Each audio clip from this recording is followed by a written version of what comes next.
I didn't scream when I found out. That's what bothered me the most. Not the betrayal. Not the lies.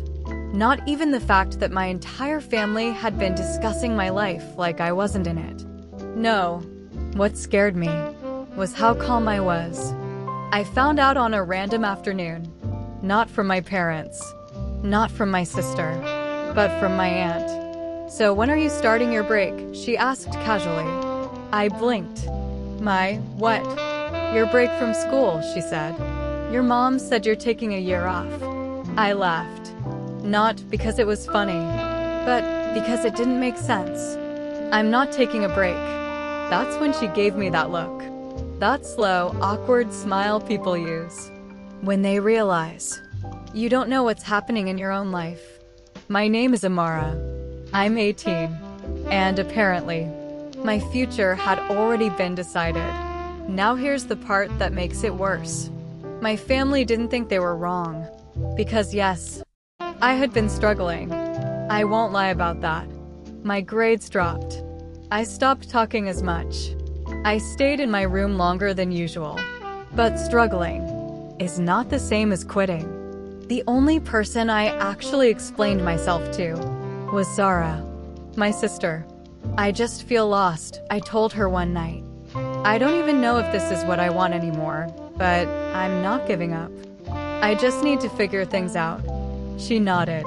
"I understand." She didn't. Because what I thought was a private conversation became a family briefing. She's overwhelmed. She's confused. She doesn't think she can continue. Notice how it changed?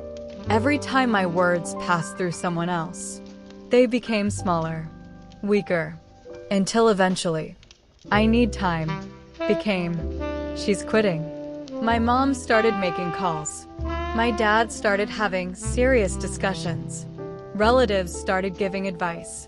Plans were made. Decisions were finalized. And I was never included. When I confronted them, they didn't even deny it. "We're trying to protect you," my mom said. "From what?" I asked. "From failing." That hit. Not because it was loud, but because it was quiet and real. They didn't trust me. Zara stood there like she was innocent. "I was helping you." That word again. Helping. "You didn't help me," I said. "You replaced me." Silence. That night, something changed in me. Not loudly. Not dramatically. Just completely. I stopped explaining myself. Stopped arguing. Stopped trying to make them understand. And that's when I made my decision. If they wanted to control my story, I would let them. But not in the way they expected. For the next 2 weeks, I became exactly who they thought I was. Quiet. Withdrawn. Lost. I stayed home more. Didn't mention school. Didn't correct anyone. If someone said, "You'll figure things out during your break," I just nodded. They got comfortable. That was the point. Because while they were busy believing their version of me, I was building mine. Late at night, I applied to transfer my program. Not quit. Not pause. Upgrade. I reached out to a better school. A more competitive one. One I never thought I was good enough for. I fixed my grades quietly. Submitted extra work. Talked to lecturers. No announcements. No discussions. No family meetings. Just results. And then came the day everything flipped. My mom organized a family discussion. Of course she did. Everyone was there. Dad, Zara, even my uncle. "We've decided," she began, "that it's best for you to officially take the year off." "I'm not." The room froze. "I'm not taking a break," I repeated calmly. "I'm transferring." Silence. Real silence this time. "What?" my dad said. I placed the letter on the table. Acceptance. Scholarship. New program. I've already been accepted. My mom looked confused. "Why didn't you tell us?" I looked straight at her. "You didn't tell me either." That one landed. Zara finally spoke. "You went behind our backs?" I almost smiled. No, I said. I just didn't include you. Her face changed. And for the first time, she understood everything they did to me. I reflected back. Not louder, not harsher, just clearer. You all made decisions about my life without me, I continued. So I made one without you. My dad leaned back stunned. My mom didn't speak. My uncle just watched. And Zara? She couldn't explain this one. I wasn't quitting, I said quietly. I was struggling. There's a difference. No one argued. Because now, they could see it. Not through conversations. Not through assumptions. But through proof. That was my retaliation. Not revenge. Not shouting. Not breaking things. I proved them wrong. Without asking for permission. And somehow, that hurt them more than any argument could. Things didn't magically fix after that. They still act like they were just trying to help. Zara still avoids certain conversations. But something changed. They listen now. Not perfectly, but more than before. And me? I stopped needing their approval. To believe in myself. Because here's what I learned. Sometimes your biggest setback isn't failure. It's people deciding who you are before you figure it out yourself. Even if those people are your family. But no matter who misunderstands you, no matter who doubts you, no matter who tries to rewrite your story, you don't give up. Not on yourself. Not on your future. Not on your voice. Because at the end of the day, this life, it's yours. I didn't notice when it started. That's the thing. Nobody ever does. At first, it was just small comments. Little things.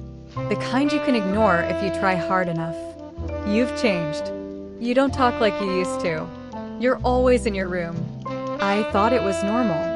I thought maybe I was just growing up. But then it didn't stop. It became conversations. Not with me. About me. I would walk into a room and it would go quiet. Not immediately. Just enough for me to notice. That pause. That look. That feeling.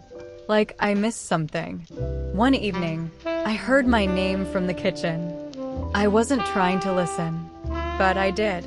She's becoming difficult, my mom said. I don't even recognize her anymore, my dad added. I stood there, frozen, because I wanted to walk in. I wanted to say something, but I didn't. I just listened. Zara's voice came next. Soft, careful.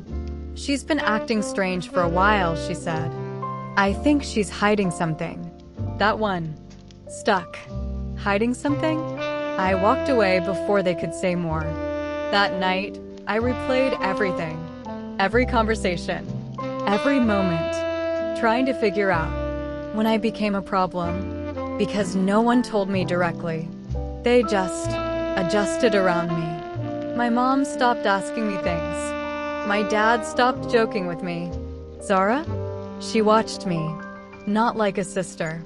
Like someone observing. And slowly, I realized something. They had already decided who I was. Without asking me. Again. But this time, it was worse. Because this wasn't about school. Or decisions. This was about me. Who I was. Or who they thought I was. The next few days felt strange.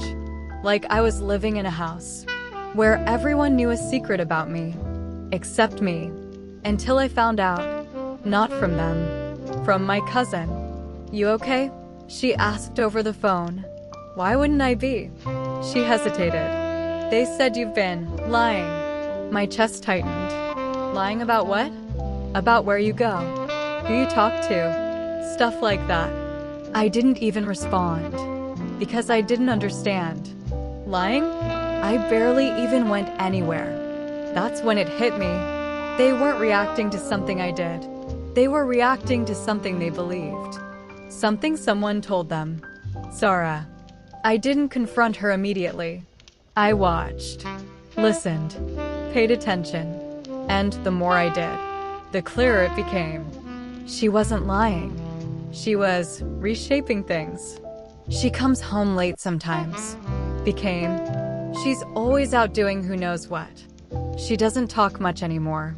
Became, she's hiding things from us. She's been distant. Became, she doesn't care about this family. It was subtle. So subtle that if you weren't paying attention, you'd believe it too. And they did. Every single one of them. So I asked myself one question. If they already believe I'm the problem, what happens if I actually become one? Not reckless. Not stupid. Just intentional. That's when I stopped correcting them. Stopped defending myself. Stopped explaining. If they said I was distant, I became distant. If they said I didn't care, I stopped showing that I did. If they said I was hiding things, I gave them nothing to see. At first, they didn't notice, because to them, nothing had changed. But then it did. The house became quieter, colder, uncomfortable. My mom started trying to talk to me again. Are you okay? I looked at her. Really looked at her. You already decided I'm not. She didn't know what to say. My dad tried next. You can tell us anything. I almost laughed. When I did, you listened to someone else. That one hit. But the real shift was Zara. Because now, she couldn't control the story anymore. There was nothing new to report. No new observations. No new concerns. Just silence. And silence makes people think. One night, she came into my room. You've been acting weird, she said. I didn't even look up. You said that already. I was just worried about you. I finally looked at her. No, I said quietly. You were explaining me. She froze. And now, she asked. Now, I said. You don't know what to say anymore. That was the moment it hit her. Not when I confronted her. Not when I pulled away. But when she lost control of the narrative. The house changed after that. Not instantly. Not perfectly. But slowly. My parents started asking instead of assuming. Listening instead of discussing. And Zara? She stopped talking about me.